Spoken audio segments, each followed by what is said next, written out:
Hello everyone, welcome to Mini Drama Toon. पिछले part में हमने देखा था कि ईशान डुओ को किस करके अपनी फीलिंग्स कन्फेस करता है। दोनों एक दूसरे को डेट करने लगते हैं। ऐसे ही एक बार दोनों साथ में कौन सी मूवी देखनी है ये डिस्कस कर रहे होते हैं। तभी वहाँ डुओ का फादर डुओ को आवाज़ लगाता है और रूम खोलकर देखते हैं तो देखते हैं कि ईशान डुओ की पढ़ाई करवा रहा है। वो ईशान को डुओ को अच्छे से पढ़ाने को बोलते हैं क्योंकि डुओ पढ़ाई में कमज़ोर है। ईशान डुओ को अच्छे से पढ़ाता है। वो दोनों दिन रात पढ़ते हैं और एक दिन कैंटीन में डुओ मैथ्स को लेकर टेंशन में बैठी होती है। छुआंग डुओ को पीछे से देखता है। वो उसे बहुत ही ज़्यादा सैड लगती है और रूम में भी ईशान डुओ के लिए मैथ्स के क्वेश्चन रेडी कर रहा होता है और वो शांत सा बैठा होता है टेंशन में, जिसे छुआंग नोटिस करता है। वो डुओ को कॉल करके जल्दी से उससे मिलने बुलाता है। साथ में ईशान को भी चलने को बोलता है। पार्क में छुआंग ईशान को बोलता है, मैंने तो तुम्हें पहले ही ब्रेसलेट के बारे में सब बता दिया था, एक्सप्लेन किया था, फिर भी तुम दोनों को क्या प्रॉब्लम है, किस बात की टेंशन है तुम दोनों में। और वो दोनों को बात करके उनके बीच की प्रॉब्लम को सुलझाने को बोलता है। छुआंग को लगता है कि ईशान और डुओ अब भी एक दूसरे से बात नहीं कर रहे हैं। वो दोनों हंसने लगते हैं और छुआंग को बताते हैं कि उन दोनों के बीच कोई प्रॉब्लम नहीं है, वो एक दूसरे को डेट कर रहे हैं। नेक्स्ट सीन में हम देखते हैं कि ईशान ने जो यूनिवर्सिटी में होने वाले फिल्म कंपटीशन में पार्टिसिपेट किया था उसमें वो और लूना जीत जाते हैं और उसे ग्रैंड प्राइज़ मिलता है। लूना ईशान के लिए बहुत खुश होता है। वो ईशान को बोलता है, ये तुम्हारे पेरेंट्स का ड्रीम था। लूना ईशान को आगे ऐसे ही काम करने का बोलता है ताकि वो एक दिन दुनिया भर में फेमस हो जाए, कामयाब हो, वो अपना नाम कमाए। डॉम में सब एग्ज़ाम्स की जमकर पढ़ाई करते हैं। आफ्टर एग्ज़ाम रिजल्ट के दिन डुओ अच्छे स्कोर से पास हो जाते हैं। डुओ ईशान का थैंक्स करते हैं उसे इतने अच्छे से पढ़ाने के लिए। ईशान भी डुओ को बताता है कि वो फिल्म कंपटीशन का ग्रैंड प्राइज़ जीत गया है। ईशान अब उसकी आगे की पढ़ाई फिल्म मेजर से करेगा। डुओ ईशान से इम्प्रेस होकर बोलते हैं, my boyfriend is awesome. Ishaan Duo के मुंह से बॉयफ्रेंड वर्ड सुन खुश होता है। ईशान डुओ को एक बात बताता है कि 4 साल की ग्रेजुएशन के बाद शायद से उसे फिल्म की स्टडी करने के लिए अब्रॉड जाना पड़ेगा। डुओ थोड़ा सैड होती है ये सुन के कि ईशान उसे छोड़कर जाएगा, लेकिन फिर भी वो ईशान को सपोर्ट करती है आगे बढ़ने के लिए और उसे उसके पेरेंट्स का सपना पूरा करने को बोलती है। ईशान खुश होता है कि डुओ उसे समझती है। सब लोग फ्रेंड्स मिलकर डुओ के रेस्टोरेंट में सेलिब्रेशन करते हैं। विंटर ब्रेक में सब लोग अपने अपने घर जाते हैं, लेकिन डुओ और ईशान का तो घर एक ही है। घर पर ईशान डुओ से पूछता है कि वो उन दोनों के रिलेशन के बारे में कब बताएंगे पेरेंट्स को। डुओ शाय फील करती है और वो बोलती है कि मैं तो नहीं बताऊंगी। वो दोनों साथ में टाइम स्पेंड करते हैं। वो दोनों न्यू ईयर स्प्रिंग फेस्टिवल के लिए शॉपिंग के लिए जाते हैं। सारे मिलकर साथ में न्यू ईयर सेलिब्रेट करते हैं। ईशान की आंट ईशान के लैपटॉप में देख लेती है कि ईशान अब्रॉड जाने वाला है और वो शॉक होती है क्योंकि ईशान ने उन्हें बताया नहीं होता। वो ईशान से नाराज़ होती है। वो जब ईशान से उसके अब्रॉड जाने के बारे में पूछती है तो ईशान उन्हें अभी भी मना कर रहा होता है। कहता है उसे अब्रॉड जाने के लिए पहले उसका ग्रेजुएशन कंप्लीट करना होगा, लेकिन आंट को ईशान की बातें झूठ लगती है क्योंकि उन्हें लग रहा होता है कि ईशान नेक्स्ट मॉर्निंग अब्रॉड जाने वाला है। वो नाराज़ होकर अपने रूम में चली जाती है। डुओ ईशान को अपसेट होने से मना करके बोलती है कि मेरे डैड आंट के साथ है, वो उनसे बात करेंगे, सब ठीक हो जाएगा। आंट नाराज़ होती है क्योंकि ईशान उन्हें उसके किसी भी डिसीजन के बारे में नहीं बताता, हमेशा उनसे दूर जाता रहता है। वो रो रही होती है। डुओ के डैड उन्हें समझाते हैं कि आजकल के बच्चे ऐसे ही होते हैं, उनके खुद के ही आइडियाज़ एम्बिशंस होते हैं। जब तक बच्चे सेफ रहेंगे, किसी मुसीबत में ना पड़े, अच्छे से पढ़ाई करेंगे, तब तक हमें उनसे कोई प्रॉब्लम नहीं, हमें उन्हें सपोर्ट करना चाहिए। नेक्स्ट डे डुओ और ईशान उनके रेस्टोरेंट में काम कर रहे होते हैं। उन दोनों के ही मैसेज और कॉल्स का जब आंट कोई भी रिस्पॉन्ड नहीं देती तो ईशान वरीड हो जाता है। उसे लगता है कि आंट अब भी नाराज़ है, इसलिए वो घर जाकर देखता है तो वो वहाँ नहीं होती। वो उसे कहीं भी नहीं मिल रही होती। वो आस पड़ोस के लोगों से भी पूछता है, लेकिन उन्हें कुछ पता नहीं होता। ईशान डुओ को कॉल करके बताता है कि आंट कहीं भी नहीं मिल रही। वो परेशान होता है। डुओ उसके फादर को रेस्टोरेंट में रुकने को बोल खुद भी आंट को ढूंढने जाती है। ईशान आंट को सब जगह ढूंढता है।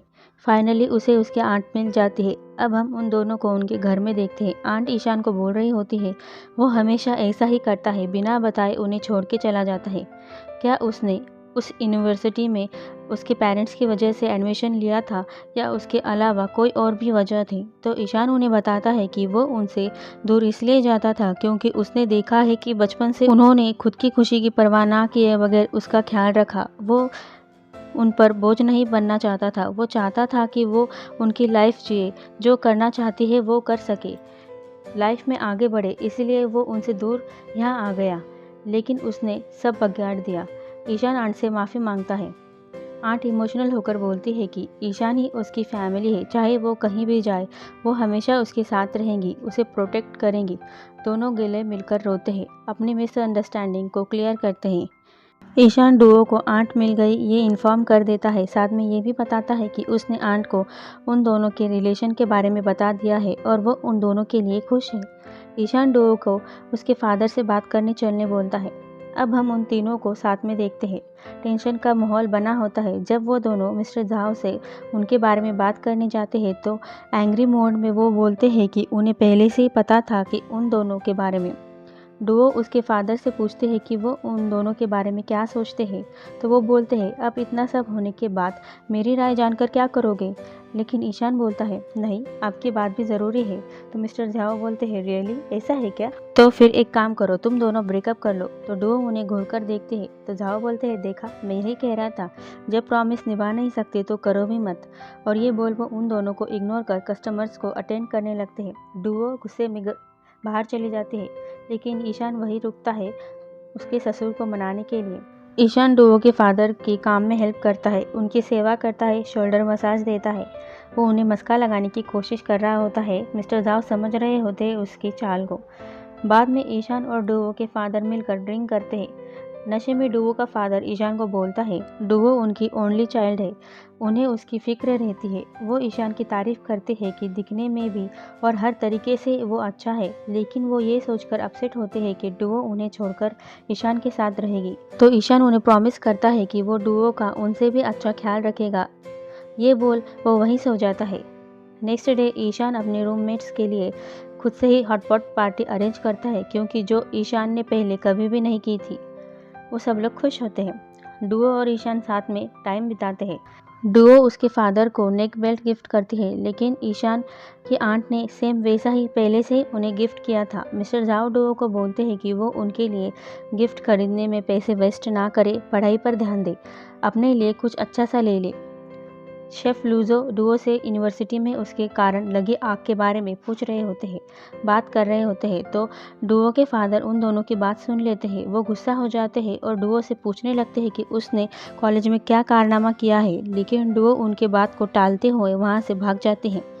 डुओ के फादर डुओ के कॉलेज में फ़ोन लगाकर डुओ ने क्या किया है ये सब पता करवा लेते हैं। वो डुओ पर गुस्सा होते हैं। जब डुओ उन्हें समझाने की कोशिश करती है तो वो उसे ताना मारते हुए बोलते हैं कि अब तुम ही हमसे बड़ी हो गई हो, अपने फैसले खुद लेने लगी हो, हम तो तुम्हारे सामने बच्चे ही हैं। कॉलेज में पढ़ाई करके स्कोर बढ़ाने की बजाय सोसाइटी की प्रेसिडेंट बनी फिर रही हो। आज एक गलती की, कल कोई और बड़ी गलतियाँ करोगी। डो उन्हें समझाने की कोशिश करती है कि आप बच्चों जैसे बिहेव कर रहे हैं, उसकी बात को क्यों समझ नहीं रहे हैं, लेकिन वो उसकी कोई बात सुने बगैर गुस्से से वहाँ से चले जाते हैं। डो उसके फादर के ऐसे बिहेवियर की वजह से अपसेट होती है। ईशान उसे अपसेट होने से मना करता है। सारे फ्रेंड्स मिलकर डुओ के रेस्टोरेंट में खाना खाने आते हैं। लूना को मिस्टर जांग ऑफिस में कुछ बात करने के लिए बुलाते हैं। ईशान ने डुओ के सोसाइटी के क्रिएटिविटी इवेंट फेयर की एक वीडियो बनाई होती है, जिसमें डुओ ने उन सारों ने मिलकर साथ में कितने अच्छे से काम किया था, सबको कितना ज़्यादा पसंद आया था उनका काम, ये सब था। डुओ ने स्टूडेंट्स ने अलग अलग एक्टिविटी करके पैसे कमाए थे। डुओ के फादर को डुओ की इतनी मेहनत दिखती है। सब लोग डुओ के फादर के सामने डुओ की तारीफ़ करते हैं, उसके क्लब की तारीफ़ करते हैं, उन्हें बताते हैं कि डुओ की काबिलियत की वजह से हो सकता है next time Duo mister Jiao की जगह अगली यूनियन प्रेसिडेंट बन जाए। डुओ के फादर को अच्छा लगता है और वो अब डुओ से नाराज़ नहीं होते। वहाँ लूना आता है, सबको खुशखबरी देता है कि मिस्टर झांग ने उनकी चांग जिंग फिल्म सोसाइटी के क्लब को फिर से रीओपन करने की परमिशन दे दी है और साथ में उनकी फिल्म सोसाइटी को बेस्ट सोसाइटी अवार्ड भी मिला है। सब लोग बहुत ही ज़्यादा खुश होते हैं। वो डुओ को भी बताता है कि उसकी एंटरप्रेन्योरशिप सोसाइटी को वह फिर से ओपन करने की परमिशन दे दी है। ये सुन डुओ और उसकी सोसाइटी के मेंबर भी खुश होते हैं। एक्साइटमेंट में डुओ और ईशान एक दूसरे को हक कर लेते हैं। सब लोग उन दोनों को देखने लग जाते हैं। डुओ शाय होती है। अगले सीन में हम देखते हैं कि ईशान और लूना अपनी सोसाइटी ओपन करके फिर से एक और फिल्म बनाने की तैयारी में लग जाते हैं। डुओ का क्रिएटिविटी फेयर चल रहा होता है। ईशान और डुओ साथ में होते हैं और छुआंग और जी का मस्ती वाली लड़ाई चल रही होती है। लास्ट सीन में हम देखते हैं कि आंट और डुओ के फादर दोनों शादी कर लेते हैं। डुओ का फादर बोलता है, जब डुओ और ईशान की शादी होगी तो ईशान उन्हें क्या बुलाएगा, क्या कहकर पुकारेगा। ईशान बोलता है अंकल, बाद में बोलता है नहीं डैड। वो कंफ्यूज हो जाता है कि वो उन्हें क्या कहकर बुलाएगा। डुओ भी कंफ्यूज होती है कि वो ईशान के आंट को आंट बुलाए या फिर उसके फादर की वाइफ होने के नाते मॉम। इसी के साथ ये इस ड्रामे की हैप्पी एंडिंग हो जाती है। Thank you for watching. अगले वीडियो में मिलते हैं। वीडियो पसंद आए तो लाइक शेयर कमेंट ज़रूर करना और चैनल को सब्सक्राइब नहीं किया हो तो उसे भी ज़रूर कर लेना।